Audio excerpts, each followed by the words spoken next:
You spent countless hours in the garage with your dad. Now investing in that old car and working on it with your son reminds you of him. And his legacy lives on. Fund your passion with a low-interest home equity line of credit from Bank of Blue Valley. Hi, Scott. Oh, hey, how are you doing, Aaron? We're here every week. I'm good. How are you? Are you at home? I am. I think, not to give away our panel, but I think a lot of people are at home. So how productive we all are with remote working, but not as productive as Lily and James with their 4-day work week that everyone's trending on. How about you, Aaron? How are you doing? Listen, we've done the 4-day work week for over 2 years now. So for me, I just can't even imagine working Fridays. Like everyone's like, I'm getting more emails ever asking how it works. And I'm like, we just do it Monday through Thursday. And to be really honest, my team's more, I've always told you this, they became more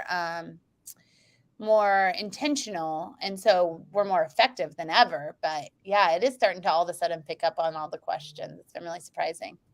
To quote Fergie in the Black Eyed Peas, that is so 2000 and late because, I mean, geez, it's there. But, you know, it's also there is the hiring market. I just saw new jobs reports come out. And I think there's 11.2 million jobs opening, about twice what we have for people looking for jobs. And Bank of Blue Valley and Burns and McDonnell are hiring like crazy. And they have phenomenal culture that is building Kansas City. So we'd have to mention that and plug it in there. And hopefully our bosses, the head of the marketing teams are watching. We joke, all we have to do is give them happy hours and they're really, really happy. But more importantly, we want the audience to know if they know friends that are looking, those are two places to look for.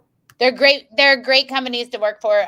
We get to see because they're our sponsors, we get to see a little bit behind the scenes and we get to see a ton of like just how their employees interact with all the stuff and how much they love working there. So yes, Burns and McDonnell has quite a few jobs listed on their website because they're growing so big. And Bank of Blue Valley has a few openings, so go check that out. How you been? What have you been up to? Doing well. I would say Burns McDonnell has over 1,000 job opportunities. And then Will Fox will be interviewing a very special CEO next week with you, Josh Levin. And so they had to do that. But no, I'm doing good. My little girl is potty training. How are you doing? And you're not in a wheelchair, so you're in a seat. Is that good? I'm in a seat right now. Yeah. I'm still, but if you see me out, I'll still be in a wheelchair. I went to Alicia Keys in a wheelchair the other day. So hopefully just a few more weeks. I went to Scott's birthday in a wheelchair. So listen, let's get to our panel. Nobody cares about us. Hey, who's watching? Tell us who you are, what you're doing. Are you watching us on LinkedIn, Facebook, YouTube? Who's out there? I can see there's a bunch of people watching the show. It's always funny because they are always so quiet until we ask them to start talking. Network over here in the comments. There's quite a bit of good networking. We're on a delay, but also we're like Anchorman. If you put it up there, there's a pretty good chance we're going to read it. So, feel free to throw out a shameless plug. Ooh, I like that. All right, well, let's get to, you want me to pull up the fancy music? I love the music. The music is the worst part of this show, but I think it's the best. See? Feeling it. I feel like you would like this music. It's not going to my jam, but it's fine. All right, our first guest today is Hannah and Brittany. Next, we've got Andy. And last but certainly not least, John. Hold on, I got to pick it up. See, that's the one thing about the music is it's great, but figuring out how to fade it, that's the hard part. No, I literally faded and just that the software's not caught up yet to where I need it to be. Look. Joe says he's here. LinkedIn, of course. Lacey says, hi, all. And then she saw Joe and she said, Joe Bush, hi, Joe. And then Dan said, I'm watching on LinkedIn, watching on one monitor while working on the other. Dan, you win Spokesman of the Week. Who can beat out Dan's comment? And Raquel's happy face. I'm going to guess you're watching on LinkedIn too, based off that LinkedIn. So awesome. Thank you guys so much. Keep telling us who you are, what you do, who you're here to see, and where you're watching us from. Let's jump in. All right, Amanda, who are you? What do you do? And how do you get to Kansas City? All right. So, hi, I'm Amanda Braun, and I am the Director of Human Resources at Yorktown Systems Group. I'm actually new to Kansas City-ish. I moved here about a year ago, but I've been working with Yorktown since 2000, and I basically oversee the HR department. We're a government contractor. Originally, starting in 2008, we were a service-disabled, veteran-owned small business, and today we're operating in more of the large business space. Got to be part of that growth, which was awesome and crazy. I tell a lot of people it was the most fun I never want to have in a 6-month time frame, because we ended up onboarding 600 people. We quadrupled in size overnight, it seems. So that was really awesome. But I ended up in Kansas City because we are here to put roots down. My husband works for a large construction and engineering firm located in Lenexa. And so Kansas City is now home. So, yeah. Where were you before Kansas City? I'm originally from Dallas, Texas, but did a small stay in Corpus Christi, Texas, which was very, very fun to be near the beach.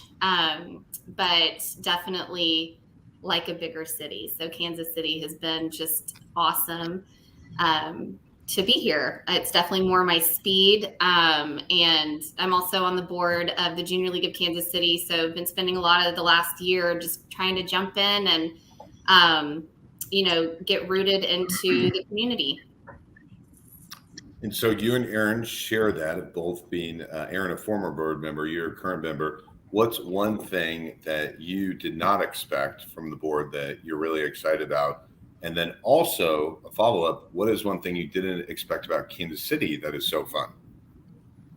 Oh my gosh. Okay. So one thing I didn't expect about the board, I actually have to say, I think, anytime you think of being in a room with, or being in a group with that many women, that's like, well, how in the world can that many women agree on things or whatnot? And of course, even though there's a ton of differing opinions, what has been really exciting is to collaborate with a group of strong, determined women. And I don't know, I've really enjoyed that. That's been really awesome.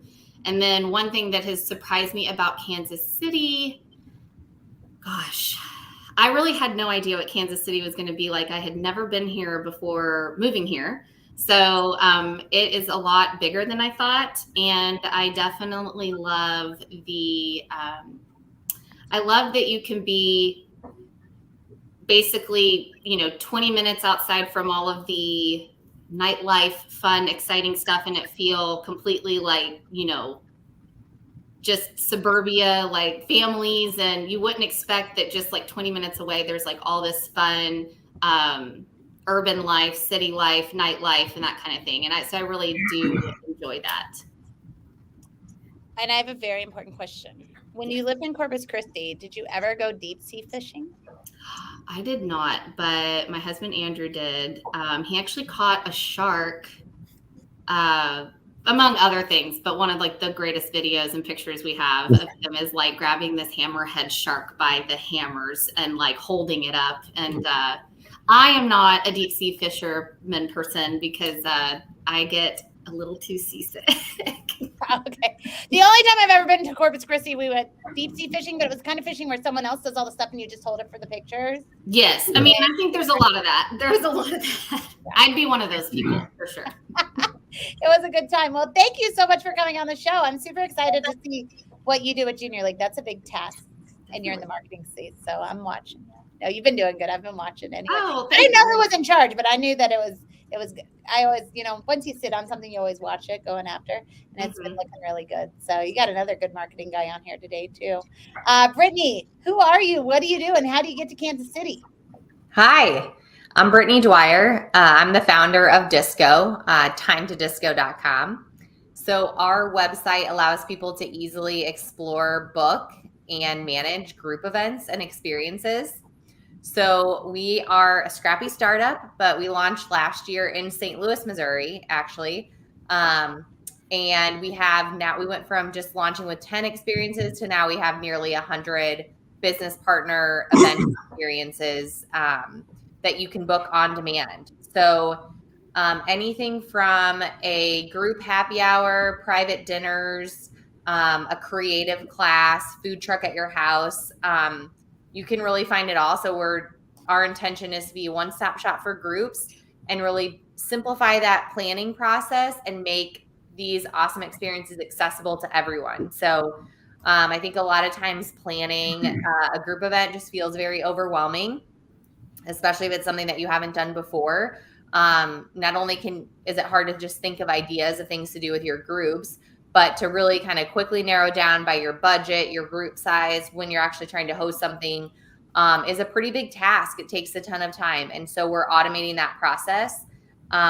We serve as a true partner to the businesses that work with us. They're all local. It's very curated look and feel. So we help them also come up with ideas for these group events. So you can see our St. Louis site now, and we are in the process of getting our Kansas City businesses onboarded and launching in Kansas City this fall. And so we'll have a community manager and we're hosting a couple launch event series. So more to come on that at some of our business partners. So, would be a great place for this group on the call today to come out and see what we're all about. But I think a big thing as well that I'd like to share about our services, we have a live concierge on the site. So if you don't see something right away that you want to book with your group, if you hop on the live concierge, it goes to our team and we can actually help plan an event on demand. So yeah. So Brittany, leading up to starting your own company, you had a lot of experience with multiple companies to kind of prep you for this moment. Do you kind of give the audience a little background on those positions that you did that led you to starting your own company? And what was the aha moment where you decided you really wanted to do it? Yeah.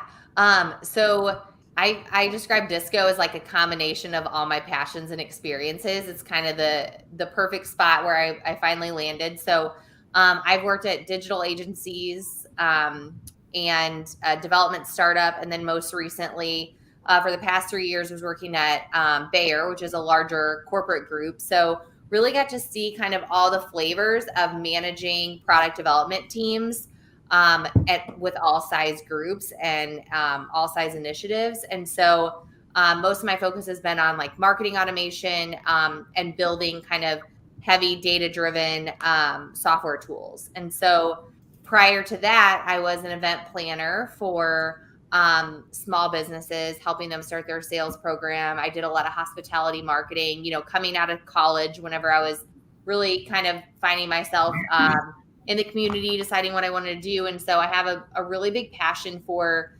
experiences, like in my personal life, always taking people out to great dinners, always finding a way to host people. And so I had this idea probably 4 or 5 years ago whenever I was planning for my groups. And I'm like, wait a second, this is way too hard. We're getting together frequently. People are calling me like, Britt, what do I do for this? And so once I realized how hard it was to actually kind of put all those pieces together, I realized like eventually I need to make this happen. So I think the pandemic really kind of gave me the push that I needed to say like, it's either now or maybe never.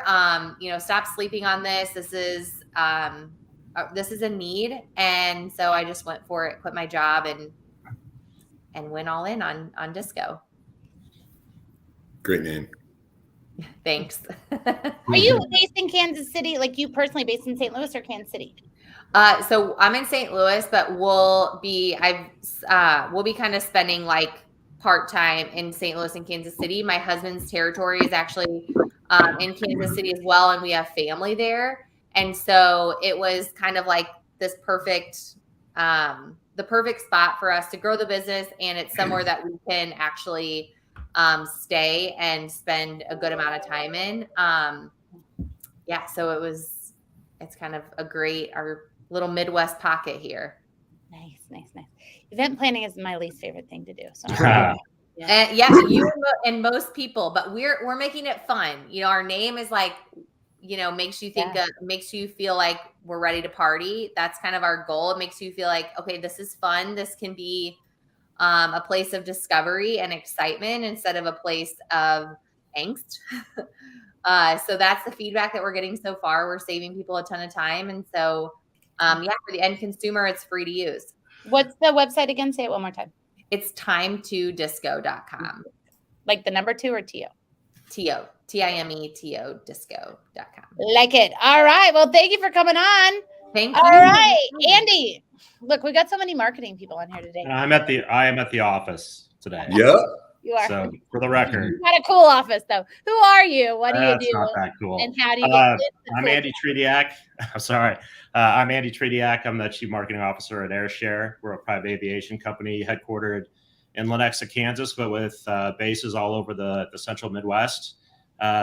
We do private aviation services in a variety of different ways, from fractional ownership to whole aircraft management to charter services. So basically any way you can fly private, we can handle that for you. We have light jets and super mid-sized jets. We're really excited about the growth of the company in the super mid-sized space. The Challenger 350 is a new plane for us. We actually last week just took possession of our 6th Challenger 350, which year and a half ago, if you'd have told us that, it'd be hard to believe. So companies continuing to grow significantly. We're looking at expanding our horizons eastward and the southeast as well. And company has really experienced a rapid amount of growth over the last probably 12 to 18 months. And it's been a fun ride. How I got here is a little bit of a unique story. I've been in Kansas City since 1984. So I consider myself a native, even though I wasn't born here. Went to school at Mizzou. Originally was going there for journalism, decided to switch and get into graphic design, which of course I'm not using right now at all. Aaron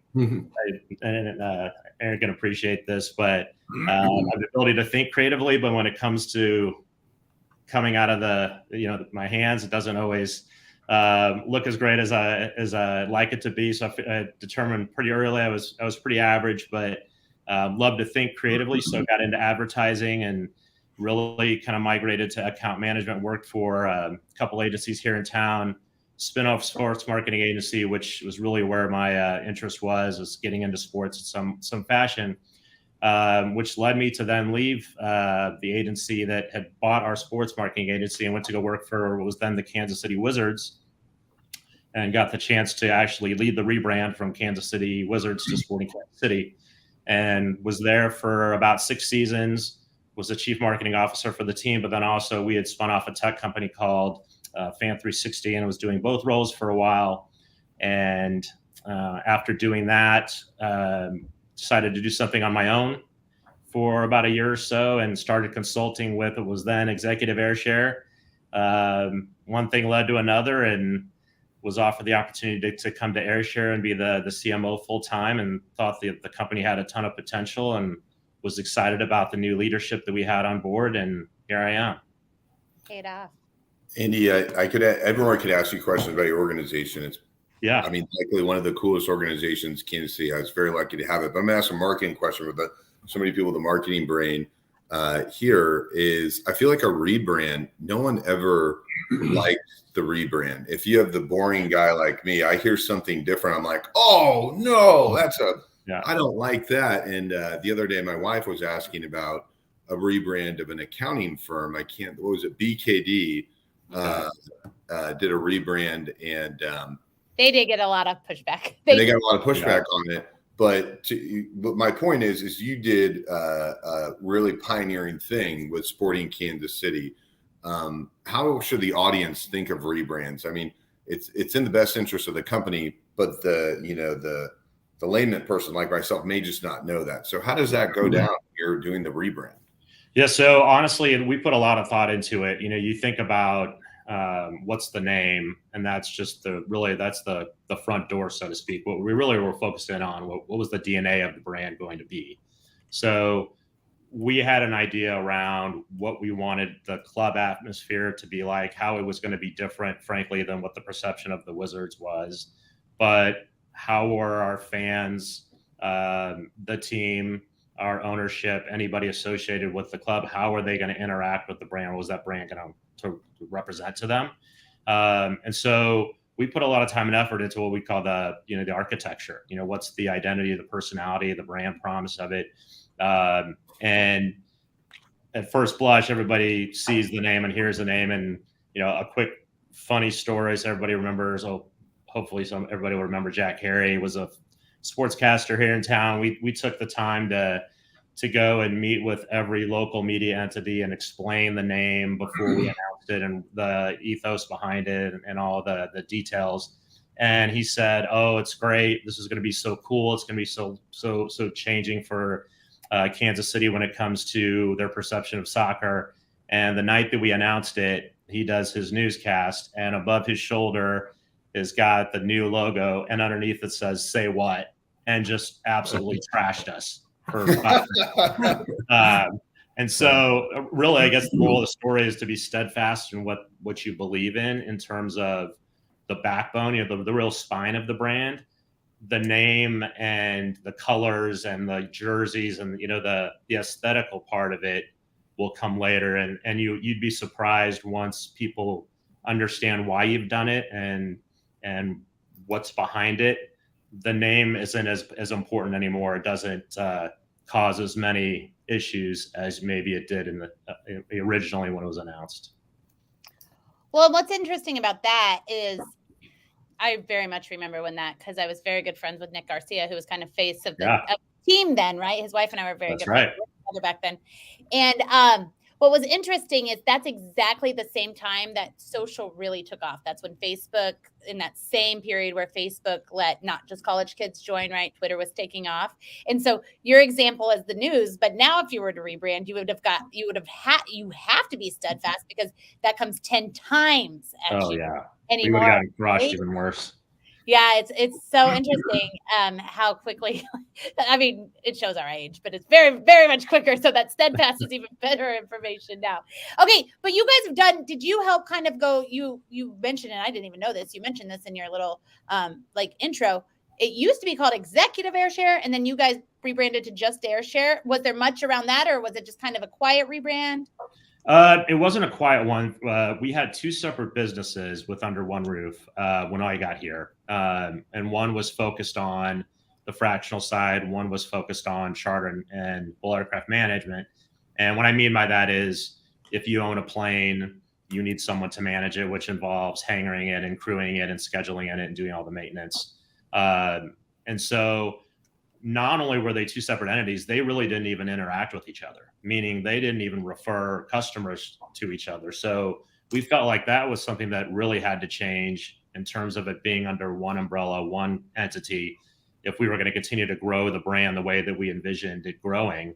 But, the other part of it too is, we felt like executive Airshare was limiting.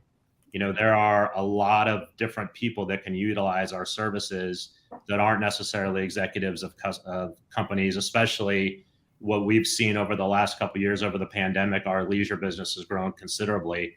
And so we felt that was a little bit limiting and frankly a mouthful. And just from a visual standpoint, the identity wasn't great. The logo didn't really represent the type of company we were and the ability to have a more efficient and productive lifestyle utilizing our services just didn't all fit. And we felt like if we were going to reintroduce ourselves back into the market, then we had to freshen up the name and the identity as well. And did that happen before or after Mahomes became the face of you guys?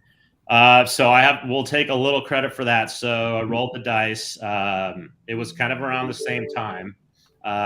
So we signed Patrick the summer before his first year starting, and then announced the rebrand in October of that season. Would love to say that we signed him knowing he was going to be NFL MVP and win a Super Bowl in a couple years. The real truth of it is that we wanted to continue to grow our presence in Kansas City, but also he's from Texas. He played at Texas Tech. Texas is a huge market for us. So we felt like that would help increase visibility for the brand. And in addition, people can look at Patrick or someone like him or Coach Reed, who also flies with us, not necessarily as a star quarterback or as a coach of an NFL team, but as someone with a busy lifestyle who's trying to grow a family and is involved in all these other business interests and trying to start a charity and all these other things. And there's only one way he can do it. It's to have a tool like us to be able to do it. And so we felt like that would be a really good representation of the that we offer. And then it just so happened that he turned out to be really good. Yeah. And he's a great spokesperson for us. I mean, anytime you do anything like this, there's always a risk, especially as you mentioned around social media. You can't make a mistake anymore without everybody seeing it. And so we got really lucky in with the type of person that he is. He's a great representation of our brand, and couldn't be happier with how that's unfolded. Yeah, that's been a good one for y'all. And I like that you said, I'll take a little bit of, you take the credit behind him. Lacey put an airplane up here, so she knew what we were going to talk about. Joe said she knew she was going to do that. And Janae says, hey, even out in rural Kansas, Sporting KC, they liked it out there. Yep. So, all right, Tom, thanks for being patient. Who are you? What do you do? How do you get to Kansas City? Thank you. My name's Tom Baird, and I'm a Medicare agent, advisor at Creative Planning. And I've been in Kansas City all my life. I was probably, I was super lucky. It was my grandfather started a commercial office products dealership in Kansas City 93 years ago. So we had a really long standing, name in Kansas City. Formerly it was Baird and Son Office Supply in North Kansas City. And even to this day, I'm an employee benefit agent. I have been for the last 23 years, and I'll get into that in a second. But North Kansas City it's very common for someone to say, "Oh my gosh, your dad! We knew your dad, or we knew your," So the tradition of our company in North Kansas City stands even today. Although we sold the business in '96, I stayed on with them through 2000. A commercial office products dealership went the way kind of like a sporting goods store. Or a hardware store or a local mom and pop pharmacy. They kind of there was a big industry roll-ups that occurred, and you either kind of hopped on and took advantage of it, or you were maybe left behind. And so we were fortunate enough to have done well. And I graduated from the University of Kansas. I walked into the company. We grew the business 25% compounded growth every year for about 8 years. And so we were in a really nice position to make ourselves attractive, and we could step away. I worked for the succeeding company for 4 years, went to a finance company for a year, and then I thought, well, shoot, this employee benefits thing, that's just going back and selling to my old clients, and I've got a bunch of them, and so I could quickly and easily get a lunch appointment with a target client. I'd roll in the principal partner at the time. The owner of the company, and together we would we'd do well, and we'd get the business. I would take care of it, and that was 23 years ago. Then about 8 years ago, we merged into Creative Planning. Okay, and at the time, the Creative Planning, it's a wealth advisory firm, and they're a super well-rounded wealth advisory firm. They'll do anything for a wealth client. Okay, they'll prepare a will or a trust, or they'll prepare someone's taxes. There's a legal department. There's an insurance division. They'll shop your home and auto. The Creative Planning is set up so that basically you give them every reason to call Creative. We bought a car, call Creative. We bought a boat, call Creative. We have a new house now. We're moving. We have a grandson, call Creative. There's big life occurrences that happen. and you need to be well insured or prepare your will and trust accordingly and so forth. So creatives, and I'm kind of a spoke in that wheel, because my job as a benefits agent has now morphed into a Medicare advisor. So what we do is we will walk clients that are turning Medicare eligible each month into explaining their options. I'm licensed in every state in the union, and more often than not, we take it all the way across the goal line with somebody. So I'll assist them with a supplement completion and so forth. A little bit of backstory. It's not a big deal, but I'm a youth football coach, and I feel like this feeds this coaching thing that I need, because I'm essentially coaching adults through the minefield of Medicare and what to do and how to do it. And some of our clients have income related adjustments that they have to mess with because they've done well in years past, and we can navigate how to combat that, how to appeal that if it's warranted and so forth. So I feel like I'm the instruction. It feeds this instruction thing that I have to have, or that I've enjoyed. So I don't really feel like I'm working. I feel like I really am helping people. I know I am. The clients are totally lost, and we've expanded our bench. I did it alone for about the past 6 years, and now there's 5 of us all across the country that are helping clients that are aging into Medicare and the supplement. Creative Planning has approximately 200 people every month that are turning Medicare eligible. So we really cater to those folks, hold their hand as much as is needed, and assist them through the process. So, sorry, that was maybe that one. That was good. No, not at all. I was going to say the Creative Planning is a huge supporter of the show, and also Aaron and I serve on a board with Peter and Veronica Maluk. And Tom, you mentioned about your service as a volunteer youth football coach, not for your children, but for the community in general. Sure. Where do you find that service mentality comes from? Because also you're talking to people in a really vulnerable time in their life where they're retiring. They've always had medical care, and now all of a sudden they have to find this it's new to them. So where does that service mentality come from to help? You don't. It's a different answer than you're going to want, but I'm going to give it to you. You know, my dad was 60 years old when I was born, so he was an older dude. Okay, he was married 25 years to a lady. They didn't have any children, and my dad passed away at age 76. I was 16 years old, and I was playing youth football at the time. Well, not youth football. I was playing high school football for Shawnee Mission West. And I was entering my junior season, and I maybe met the new coach one time. Okay. Maybe one time. I don't really even know not that much. And Dad died during the summer workouts. Okay. And there's my football coach in a 2-hour wake line to view my dad. He'd never met. And it had a serious, huge impact on me. It really, really touched me in a way that I still feel like I owe Coach Wamscon something. If I could write him a check for an amount of money I feel like I owe him, I would, but it's a way that I've been able to give back. That's pretty cool. My dad said when I was younger, that's one of the weird things I remember he said, but if you can make it to the wake, make it to the wake. Because people always remember that. And I was like, nobody's ever going to die. What are you talking about? But now, I just thought it was a really strong statement that he did. And I did take my son through 7th grade, from kindergarten to 7th grade. And I took another team from kindergarten through 7th grade. One of my players played the national championship ring. Georgia is a Georgia player, so we got a national championship ring, which is nice. So there's been a lot of personal reward through that process, and it carries forward to my day job, because the emails I get.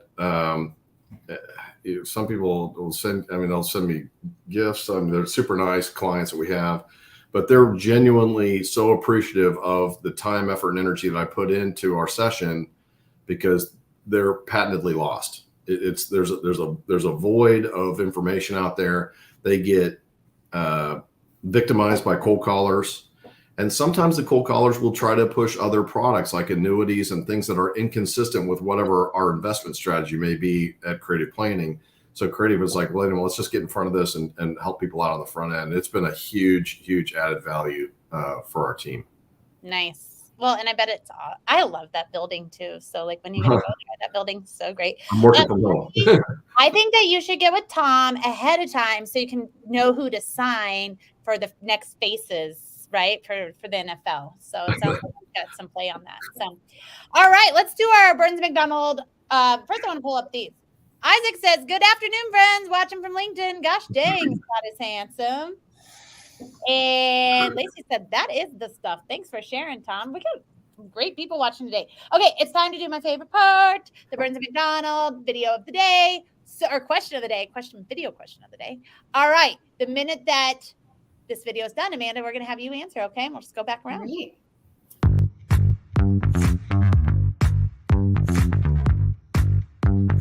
Hello, I am Crystal Holliday, and I'm an HR business partner here at Burns & McDonnell, and I basically help our leadership and management team align their business objectives with their people. My question for you today is, how would you describe your company culture? All right, Amanda. All right. I love this question. This is always one of my favorite questions and topics to talk about when I'm talking about Yorktown. So I have to say right off the bat, our culture is inclusive and collaborative and very people-centric. And that really comes down from the original owners. Their vision for this company was honestly infectious. It was always about taking care of people first, which even, eventually translated to us starting our own foundation. A group of the headquarters employees started a nonprofit foundation. It's called Foundation 1781, actually, but to take that people-centric thought process and also apply it to, making a commitment to the community and a commitment to community impact, positive community impact. But, really at the core of Yorktown and who we are, it's a people-centric organization. One thing I've always loved is that no matter where you sit in the organization, there is an invitation to collaborate, so you can be an entry level, brand new, say brand new in HR, for example, and, the CFO is going to ask your opinion on a process that we're putting together. And, because one thing that when we're coming together to collaborate, we have tons of different customers. And so we are always trying to be adaptive to their needs. And so we make our processes scalable. So again, there's all this collaboration, and it's like, what's really great is just everyone's invited to, bring their thoughts and their creativity to the table to make, make the best process or product or, whatever we're doing to meet our customers' needs. So I would say in a nutshell, that is our culture, and also what I work daily to keep going, because without the people, we wouldn't be doing any of this. So yeah. Good answer. Do you guys all work? Is there an office, or do you work virtual? So yes, there is a headquarters. The business is actually located in Huntsville, Alabama, where a lot of other government contractors are located. We have a large team in Huntsville, but especially after COVID, there are a lot of folks that are now fully remote, but we also do hybrid. And then a lot of folks will still travel back to Huntsville for quarterly meetings and things like that. And just also, you can't completely replace in-person FaceTime.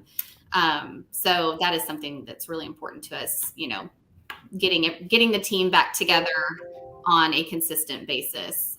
But we have employees, I believe it's a little over 35 states.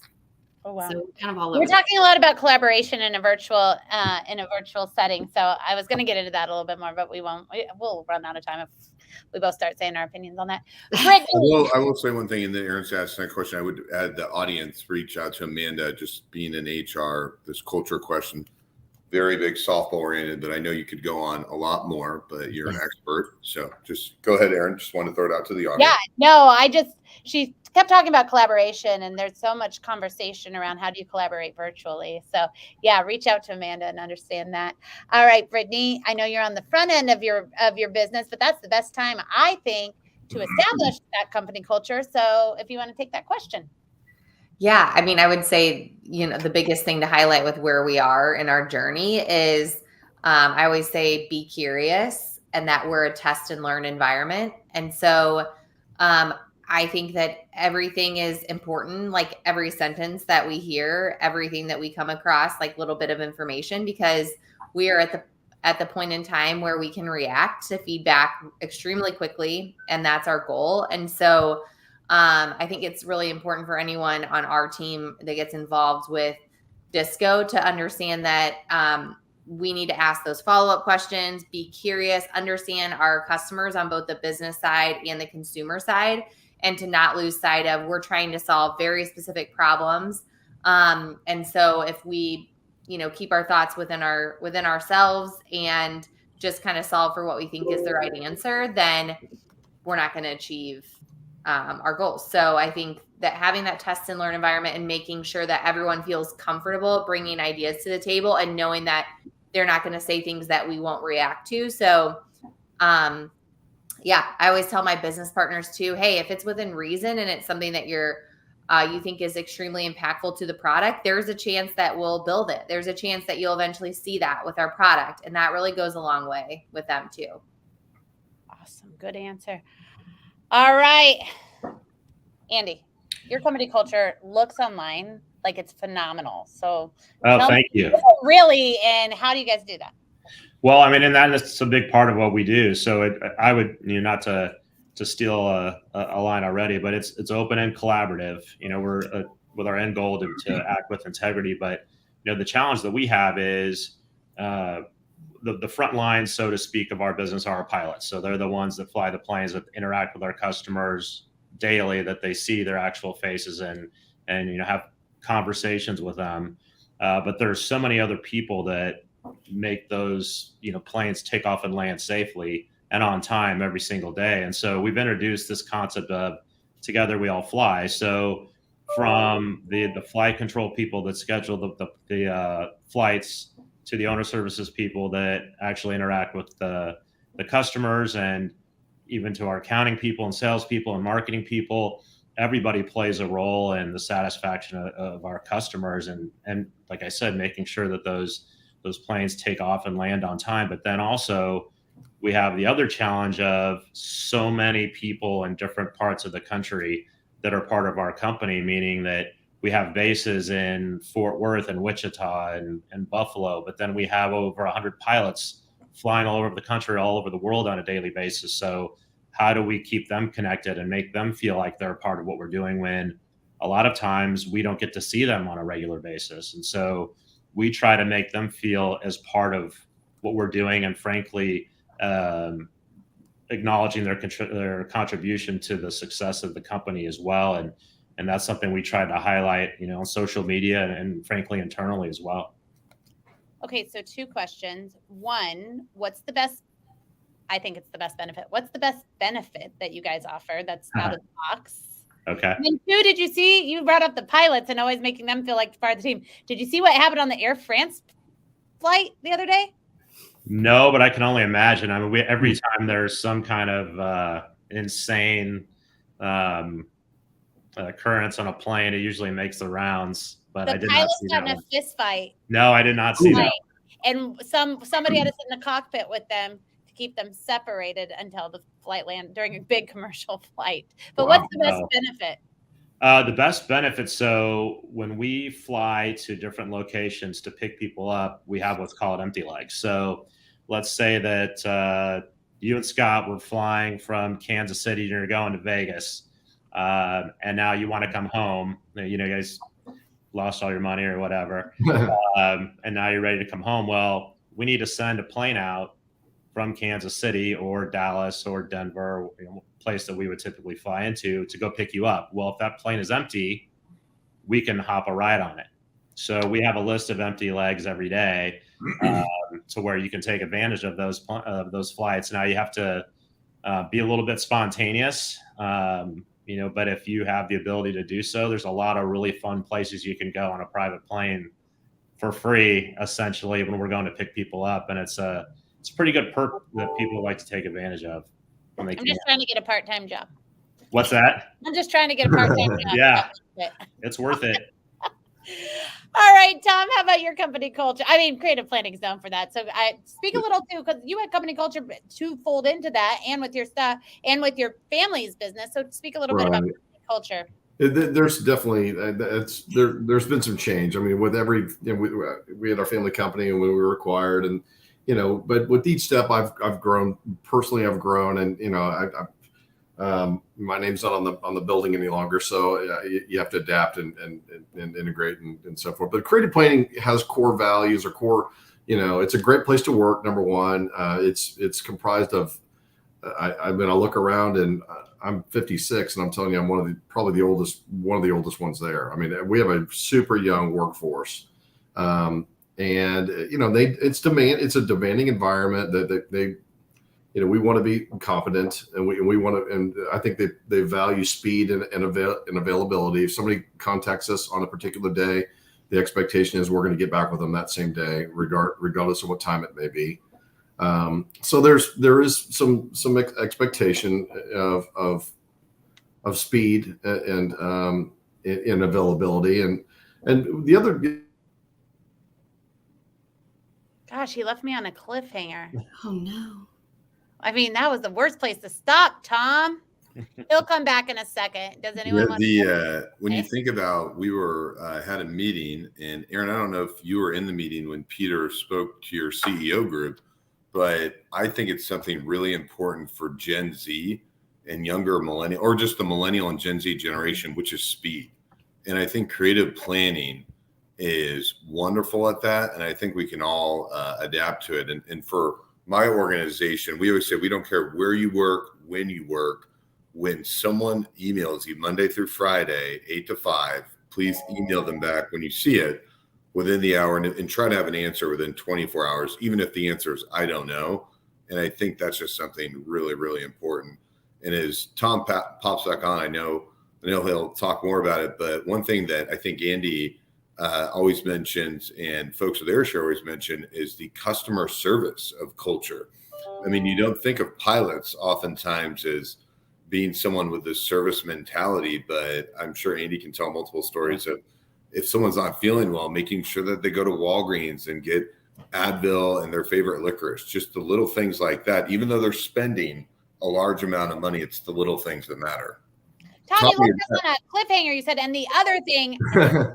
Yeah, so they place another core value or a point of emphasis that we share with one another at Creative is that we want to be good to one another.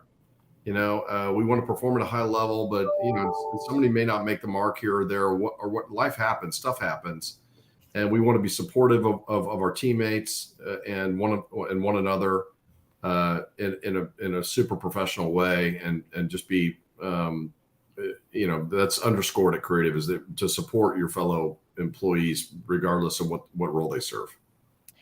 One of my favorite things, I think creative planning is great. Like we said, Scott and I are there a lot because we're on this board with Peter and Veronica. But one of the coolest things I learned, I guess, as being in my role and my work, is that Peter Mallouk, I think this is public knowledge, so I'm going to say it. If not, sorry, Peter.